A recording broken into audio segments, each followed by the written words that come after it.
Yeah, so how I came to join the Dominicans was I lived in Dublin city centre, and there was two churches. If I was getting daily mass, there's two churches I would have gone to.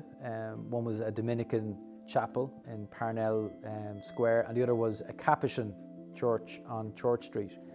And I was in the chapel. There was a 5:15 mass that I would have got. And it was in that chapel.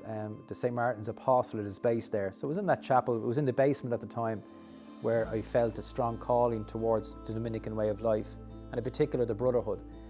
Couldn't understand why the Lord was calling me to this way of life. I was 28 years of age, never had considered a vocation, and didn't think that that's where the Lord would call me to, but He was. A bit confused why He was calling me to the Dominicans in particular, because of their reputation of being an intellectual order, and I wouldn't have been a very studious person. So bargained with the Lord and asked Him, would there any chance, we could go with the Capuchin option. But the definitely in prayer and reflection, the strong religious feeling, or whatever the word is, was that the Lord wanted me to be a Dominican. So the blessings of being a Dominican priest are many, but they're continuously evolving and continuously seeing the blessing of this life.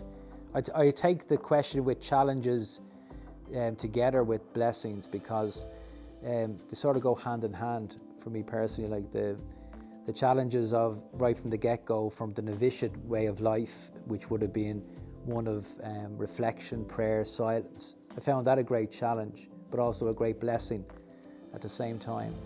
The studies, I would have found a challenge, very much so, in formation, but really loved them. Found them a challenge, but really loved them, so a great blessing as well. And I suppose that's one of the greatest blessings that I found in the Dominicans, even though I'm not a studious person, and still am a studious person, in the sense of, wouldn't have the grades that many others would have had in their Leaving Cert, etc. However,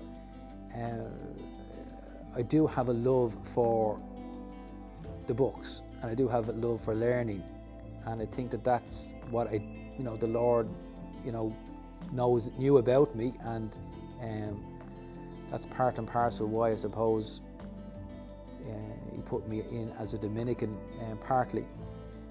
Still discovering why the Lord has me here, but it's becoming clearer and clearer. I suppose it becomes clearer for myself why the Lord has me as a Dominican, as it becomes clear for the Dominicans in Ireland what is our role in building up the kingdom today in Ireland. So it's sort of going hand in hand, and it's quite exciting, to be honest with you. It's exciting times at the moment to be a Dominican. Great blessings that the Lord is bestowing on the order.